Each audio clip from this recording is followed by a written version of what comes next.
Welcome to vidzet.com. My name is Ted Noel. I'm a medical doctor with 36 years of experience, but I am not Hillary Clinton's treating physician, so I can't claim that what I'm about to tell you is a conclusive diagnosis. What I can do is exactly what the CIA does. I look at the public record and then I put it together to see if there's a single story that explains all of the odd things we see with Hillary and arrive at an answer as to what's going on medically with her. On August 14, Joe Biggs of InfoWars reported that Secret Service agents had approached him with information that Hillary Clinton was suffering from Parkinson's disease. They've had to take steps to accommodate her disease. They also indicated that they have known she's had Parkinson's disease for an extended period. It has become so severe that they are seriously concerned about her ability to perform the duties of president if she is elected. This is a highly unusual circumstance because Secret Service agents are cleared top secret and are prohibited from disclosing this sort of protected information. The only obvious reason for them to speak to a reporter is that they see Hillary Clinton as an imminent threat to national security because of her disease. Days after InfoWars, Julian Assange of WikiLeaks released Hillary Clinton emails where she directs State Department staff to research new drugs to treat Parkinson's disease. Let's connect the dots. On January 31, 2005, Hillary Clinton fainted during a speech. Secret Service agents kept her from injuring herself as she fell. Her public explanation was that she was ill and dehydrated. She left the stage to remove an outer jacket rather than removing it on stage. Oddly, she did not seek medical attention unless she received it off stage before returning. June 18, 2009, Hillary Clinton broke her elbow, quote, on her way to the White House, close quote. Again, we do not have video. But this is also a bit odd since she has had 24/7 Secret Service protection for 24 years. She would have to fall at a distance from them with no warning, or they would have broken her fall as they did in 2005. Early in December 2012, Hillary Clinton fell at home, struck her head, and suffered a concussion.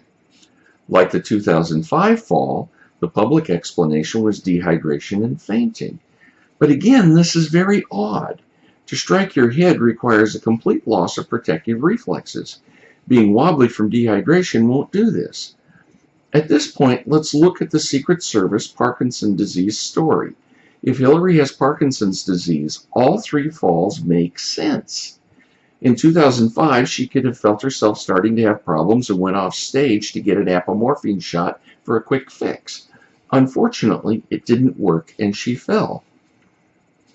The 2009 fall is stranger, but this is well explained by a Parkinson's freeze event. As one Parkinson's sufferer put it, 1 minute I'm upright and sailing along. The next, the asphalt is rushing up at me. The alarms sound, the adrenaline spikes, the needles jump into the red. We're going down. Shields up, shields up. But there are no shields. 180 pounds of vulnerable flesh and bone crashes to the earth. Hillary probably froze and then fell. Either she recovered enough to avoid major injury as she was falling, or she was simply lucky. Then came 2012 and the concussion. This time the freeze was unlucky. No one was there to catch her fall, and the damage was major. Now let's be clear here. This is not a firm diagnosis. I am a doctor, but I am not her treating physician.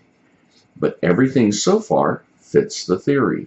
Her, quote, medical clearance letter, close quote, is a typical response managed by a politician who lies about everything. She has not released any records, whatever, from the hospitals where she was treated. In other words, Hillary Clinton is asking us to take her word for it. A month after the fall, Hillary's closest aide, Huma Abedin, said in an email that Hillary was often confused. That's not a big surprise because Hillary had a bad concussion and was recovering from her closed head injury. The Fresnel glasses Hillary wore for a while aren't a big deal either, since they were helping with the double vision she had after the concussion. But we should remember that our theory is that the concussion is the result of a bigger neurological problem, not the cause of a continuing problem. Post-concussion syndromes generally recover. A post-concussion syndrome doesn't explain the other things we see. Early in 2016, Hillary's problems started to be really obvious. Videos of odd physical movements and brain freezes became common. This is consistent with progression of Parkinson's disease into its later and more troublesome stages. The first picture to surface is Hillary being helped up a set of porch steps in February. Once again, if she froze while climbing the steps, the people right next to her could catch her and keep her from injury. Suddenly, we start seeing lots of video evidence. In April, Hillary Clinton spent a large part of an appearance nodding her head. To most people, that was just odd. But if we think about Parkinson's disease, it's obvious. This is a head nodding tremor. She was simply present as discussion went on around her, and the tremor showed up as she was at rest. The same tremor showed up when Bernie Sanders endorsed her for president. One website counted over 400 nods then. Before we go further, it's necessary to fill in some medical background. Parkinson's disease causes tremors at rest. That is, when a hand is simply resting, the tremor can take over, but using the hand in a purposeful act will suppress the tremor. Other things that Parkinson's sufferers often do is to place their hands in unnatural and even painful positions. One very common feature is placing the middle finger above the back of the index finger rather than leaving it in line with the others. On May 2, Hillary Clinton is standing on a stage without a lectern. As she speaks, she uses two techniques to hide tremors in her hands. First, she keeps her hands busy. Second, when she's not using her free hand, she presses it to her chest, thus making any tremor almost invisible. The problem with this strategy is that it's not perfect. In the beginning, Hillary's right hand behaves normally as she waves it around to emphasize her speech. Then she presses it to her chest briefly. Then she gestures again with her right hand. But this time, her Parkinson's disease takes over, and it's likely she isn't even aware of it. Hillary's right hand assumes a frankly painful position, which includes her middle finger above her index finger. Professionals who care for Parkinson's patients recognize this as a common Parkinson's disease hand posture. This is one of the most famous of Hillary's odd events. One of the reporters there, Lisa Lehrer, has written that it was nothing important, but the video tells a different story. Several reporters shouted questions at the same time. Immediately, Hillary's head started to bob in an exaggerated manner, slowed down, and then repeated bobbing. After that, she ad-libbed, "You've got to try the iced chai." Several websites have called this a seizure. It's not. It's another Parkinson's disease problem, but this time it's from the treatment, not the disease. It's an example of Parkinson's disease levodopa-induced dyskinesia, or PD-LID. There's only one basic medicine that's effective in managing Parkinson's disease. Levodopa replaces dopamine the brain loses as cells in the substantia nigra, one of the coordination centers in the brain, die. Levodopa generally works well, but not all of the time. A freeze can happen randomly with a visual stimulus or in a moment of stress. In this case, multiple questions at the same time created stress, and when Hillary froze, PD-LID took over. PD-LID causes odd motions such as Hillary's exaggerated head movements. It doesn't cause loss of consciousness, so she was able to recover verbally. PD-LID happens to every Parkinson's disease sufferer who has been on levodopa for more than 10 years. It's a side effect of the drug, and there is no effective treatment. This is why Hillary Clinton refuses to do news conferences. The stress of multiple questions at once would likely set off multiple PD-LID and freezing events. She would instantly become unelectable. All of us are familiar with Michael J. Fox. On the left, we see him in Back to the Future.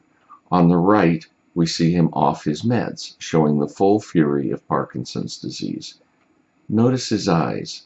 This bug-eyed look is common in Parkinson's disease. At the Democratic National Convention during the balloon drop, we saw an astonishing scene. Hillary saw something directly ahead.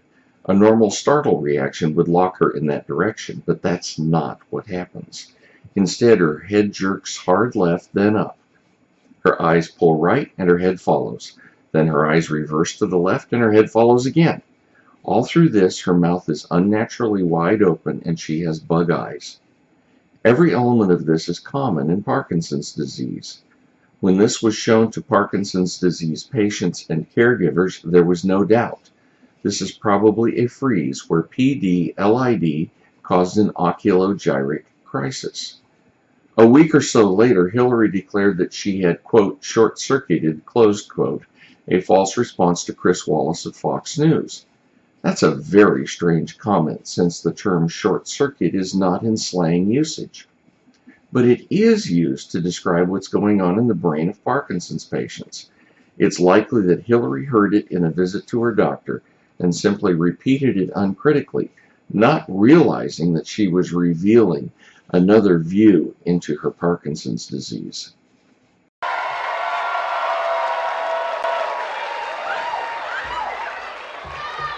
Okay. Keep talking. You handle it. We're not going anywhere. Okay, here we are. Keep talking, man. Keep talking. Okay, we'll keep talking. On August 6, Hillary is talking at a rally. A disturbance in the crowd catches her eye and she freezes. An aide comes to her and rubs her back while saying, "It's okay, we're still here, keep talking." When she comes out of the freeze, she says, "It's okay, we're not going anywhere, we'll keep talking." When a Parkinson's sufferer is in a freeze, brain function slows way down. That limits the options when the freeze breaks. So Hillary echoes what she heard during the freeze as a way to get her brain back up to speed. It's another common Parkinson's event. This is one of many coughing fits we see. Hillary doesn't have bronchitis. Rather, this is evidence of a swallowing disorder, which is common in Parkinson's disease. When Parkinson's sufferers develop swallowing disorders, they get saliva or food on their vocal cords. All of us have gotten a drop down the wrong way and know how persistent the cough can be. As this progresses, fluids go down into the lungs and ultimately cause pneumonia. This aspiration pneumonia is the most common cause of death in Parkinson's disease. In 2011, Hillary and Huma Abedin discussed the possibility that Hillary might have decision fatigue. Hillary called the description of decision fatigue as spooky descriptive. Fatigue is a common problem in Parkinson's disease and is also a common side effect of levodopa. What does this all mean? First, Hillary Clinton has advanced Parkinson's disease. Even with the best treatment in the world, she can't hide her tremors, weakness, and PD-LID. At this stage of things, she has very limited stamina. This explains why she does so few campaign appearances. We don't see her climbing steps, and she's incapable of handling sudden visual stimuli or stress. This is why she won't do press conferences.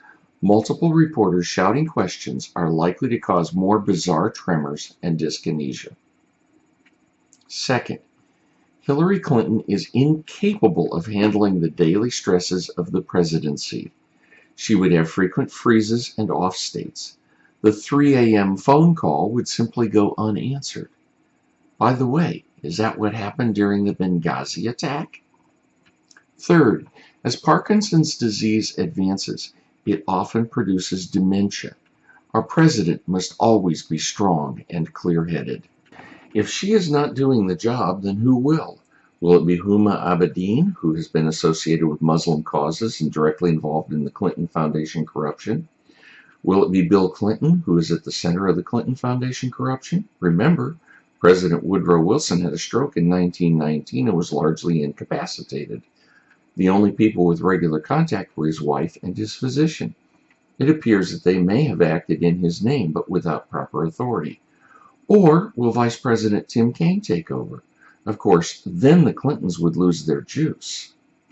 Let's sum this up. The video evidence is solid.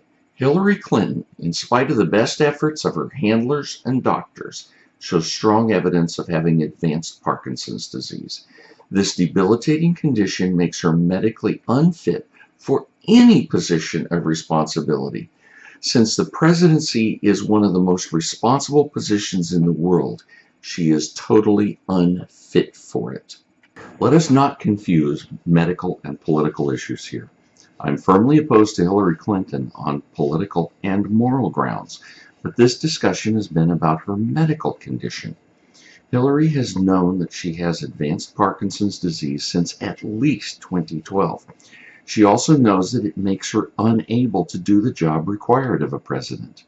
It is also likely that the Democratic National Committee is aware of this, yet Hillary and all of her cronies have moved forward with her candidacy. This tells us that Hillary and the DNC simply do not care about America. If they did, they would never have Hillary on any ballot. It must be just like the Clinton Foundation. As long as the Clintons are where the deals are made, that's all they care about. Any deal that crosses their palm creates a personal profit. And where are more deals made than the office of the president? There's far too much on the line for Hillary's medical records to stay hidden. The public has a right to know about her health before the 3 a.m. phone call goes to voicemail. Thank you.